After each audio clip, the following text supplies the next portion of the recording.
Hey, this is DJ. This is Cause. We're Buried Above Ground, and this is Speak of the Devil podcast.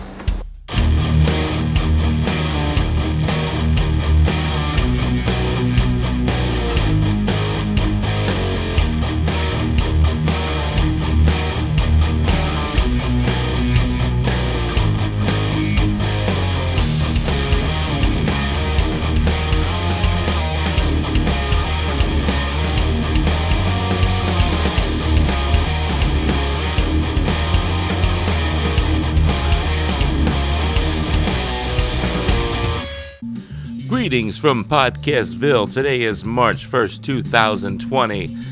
Here on the Speak of the Devil podcast, let's jump right into it and get to some music updates. Basically, we have a couple of album reviews that we'd like to get to. The first is our main man, Ozzy Osborne, who has put out the album called Ordinary Man. On this album, it's a very classic kind of Ozzy Osbourne take with a couple guest appearances. Obviously, you've got, Post Malone on It's a Raid. But for the most part, it sticks very true to the classic Ozzy kind of formula, the kind of slow chugging, riffed out kind of chug riffs that everybody likes. So, a few tracks that, stick out to me are, the first one, Straight to Hell, Goodbye, and then, the one with Post Malone, It's a Raid, it's okay. I mean, there is a new trend to kind of obviously blend more, not just like rap, but electronic music, which I'll talk to more on when, actually, let's get right into it, because, as we're going into the next review for Five Finger Death Punch, they do a lot of that. But before I talk more about that, I will say, if we're talking about a 4 out of a 5 scale on an album, whatever, this is the classic Ozzy album. I would give it a 4 out of 5. It's not like groundbreaking or anything, but the fact is they do make his voice sound really, really good.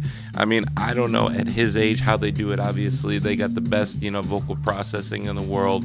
But on the tape, in your ears when you're listening to the album, it really sounds great. So I love that album. It's an homage to everything that he's ever done in the past. And check it out. Ordinary Man by Ozzy Osbourne. 4 out of 5 for me. So let's go to the next album that just dropped a couple days ago, which is, a great, awesome band, man. Five Finger Death Punch.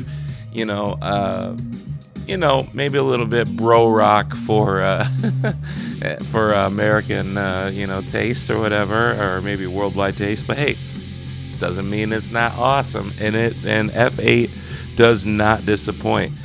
It does follow a little bit of the trend. I know, like I said, like Ozzy dabbled with it with Post Malone, with It's a Raid, but it certainly is a new trend in kind of rock. Like, definitely on the last Godsmack album, they pursued that hard, where there was a lot of influences by other people writing riffs or melodies and stuff, which were more of a electronic based.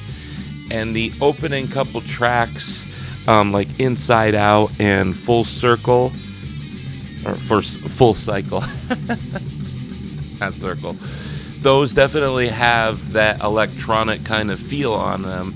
But then as the album kind of keeps progressing, you kind of get back to the quality and the heritage of what you expect from a band like Five Finger Death Punch. So I would say right now, my favorite song on this, which totally brings me back to kind of like just old school kind of stuff that not old school, but even, a few years ago, but Bottom of the Top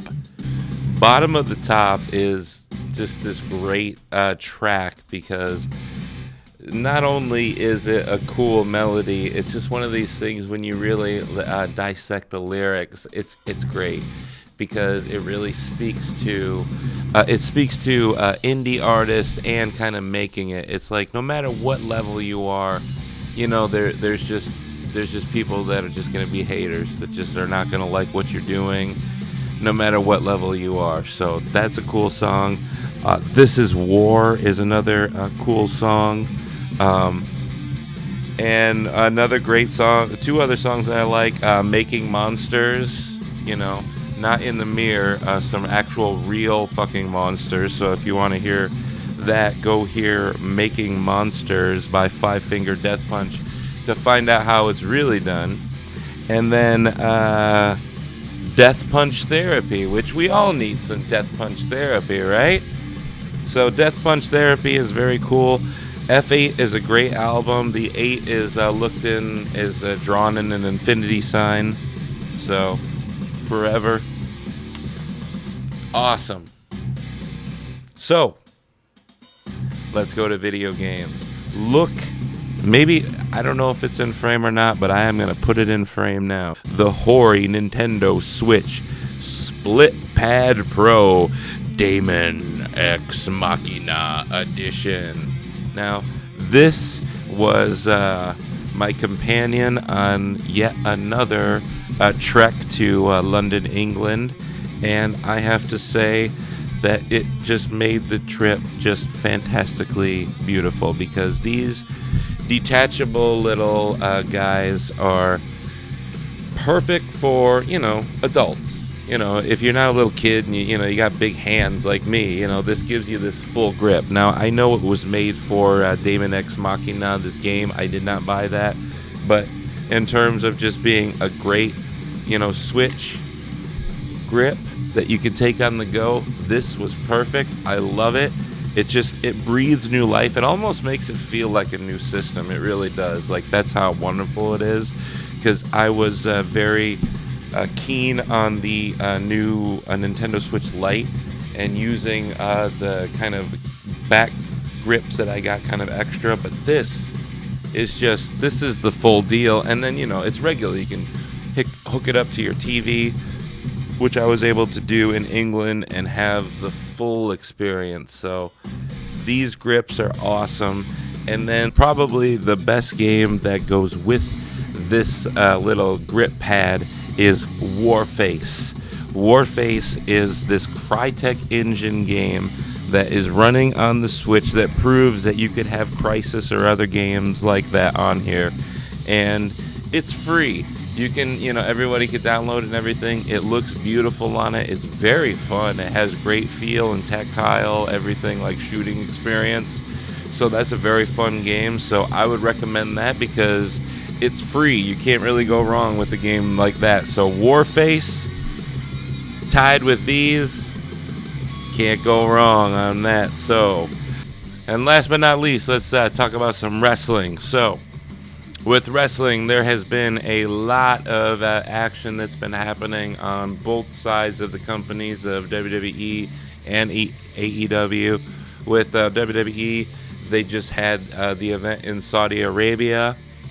That I watched, from the hotel in London, and it was cool, man. I mean, most of the matches were pretty good, and what was great is they kind of learned a little bit from their past mistakes, where when they brought Undertaker out, they brought him on some backstage vignette where it looks like he beat somebody up, and he didn't even do anything. And then when he came out and they actually utilized him, the same thing. Rather than put him in some embarrassing match, they put him in a power play where he does a couple moves, couple choke slams, gets the power moves in, and everybody's happy and they go home happy.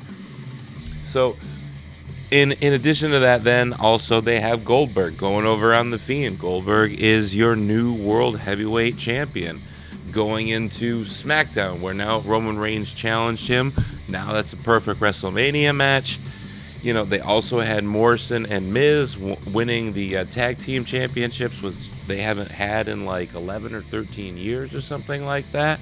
And then now, because that's all settled, now you had on SmackDown, now you have Cena challenging The Fiend at WrestleMania. So this, I would honestly say, I will change my opinion on these Saudi Arabia shows, where maybe finally they have learned the lessons from the past and are done just rolling out old has-been people in these crappy matches and are actually doing something that actually impacts story. So it's great. So I wasn't, the biggest fan of those, but it was a good show. And then finally on AEW, not to be overdone, Jon Moxley has beat Chris Jericho for their World Heavyweight title. So lots of cool stuff happening in wrestling. We're getting into WrestleMania fever pitch here. It is going to be coming up soon, and we will have all of the predictions and pre-match warm-ups for you. But until then, we'll see you on the next Speak of the Devil podcast.